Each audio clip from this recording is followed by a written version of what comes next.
FlowForma Simplify allows you to create entities using a simple no-code interface. And that entity is actually created in SQL Server, and automatically you can store information in SQL Server without writing a single line of code. So for example, here I have a simple case of I want to add a new employee and query an employee. Let me actually show you, first of all, what that form looks like. So if I kick off a new form here, this is, if you like, the end user view of this in action. And what you're going to see is an ability to add, allows me to add a new employee. There we go.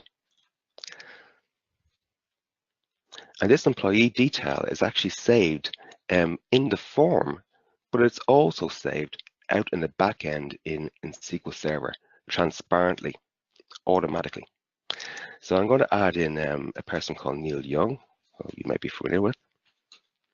And his address is 12 Short Street.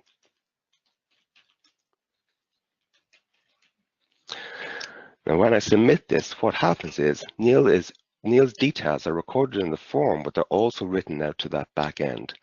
Now, you might imagine that in the past, when you were creating, let's say, employee details on the training courses that you've been on with FlowForma, you would have written those details out to a SharePoint list. That to do that, you had to create the list and you had to write some business rules to interact with the list. What this is doing is it's automatically pushing that data out for you into that external SQL server, SQL backend. I can now query the employee list. I can pick out Neil, and it will automatically retrieve those details. I can then decide to, for example, amend the details. So let's say that he's actually based in London.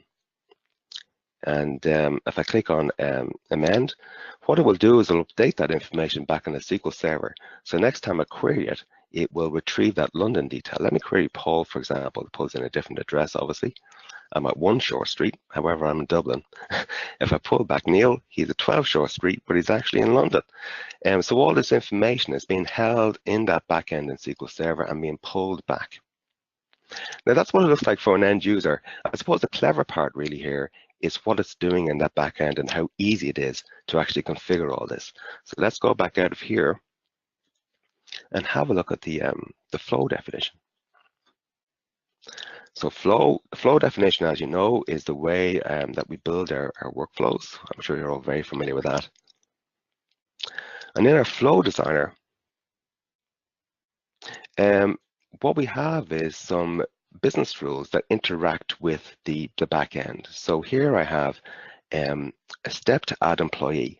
I created a few questions, and then I created an entity for an employee. And by the way, that's very straightforward to do. If I want to create an entity, first of all, I create those questions. So if you like, this is the logical business representation of that data. Okay, so you have steps and you have questions. I know you're all familiar with this. And what you're doing here is creating a logical business definition of a set of data. And let's say you wanted to create an entity in the background for storing all that employee information. Another example actually would be, we talked about projects earlier on. You could create an entity to store project information. And the way you would do that is, first of all, create this logical business view of the data, and then we use our new entity creation tool to create a new entity. So for example, I might want to call this, let's call this project, for example. And I want to add in these details. These are the questions in the workflow. So I want to add these details into my new entity. I press save, and it just automatically adds this project entity into the system. I can now query that project entity or save information to the project entity using business rules. Now, I have some already created here, so what I'm going to do is just show you one of them here, which was to create a new employee record. So if I want to push information out to that entity that I've created, I just used this business rule, which in this case creates a new entity item. I select the entity set that I want. So in this case, I've selected employee detail, or I could select project, for example, from the list. And then it automatically asks me what fields do I want to populate into those entity fields. So what's happened here in the background, guys, is that it's actually created a table in a database in the background, and it automatically then allows you to map the questions in and out of that table. So it's using that SQL Server table in the background to push and pull information in and out of the form. Now that's really good because that SQL Server database in the background is independent of the form. And what it means is that if you have a second form, it can be a completely different workflow, and it can use that information. You can then reuse those questions and push and pull the information out of that form really easily using this business rule. It's something that in the past, what you'd have to do is you'd have to use a list, you'd have to manage SharePoint security to ensure that everybody had the right access to the list, etc. And this is providing a new way of basically storing the information so that it can be reused across multiple different flows, even in multiple different sites in your tenant. So you can basically very easily manage that data and set up entities for all the standard kind of transactions that you have in your operation. So for example, you can create an entity for a client, you can create an entity for a purchase order, you can create an entity for a project, and have that data stored independently. And the other great thing about that, of course, is that it's all available for easy reporting, because it's all actually stored in a SQL Server, and you have access to that and you can report back out of it. In fact, I have SQL Server open over here, and here's the kind of the tables in that SQL Server database that I've set up for this demo. And you can actually query that using standard kind of SQL. You can even include that information in Power BI. So you can pull the information into Power BI and do reports on it.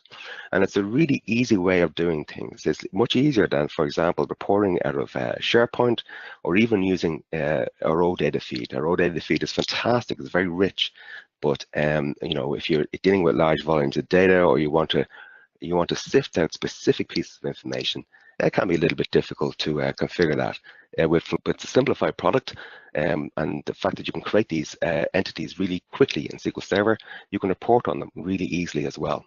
So it's something to bear in mind, and it really adds a lot of functionality, and again fills a gap that we felt was in our product originally, in that it allows you to easily store information outside of the form.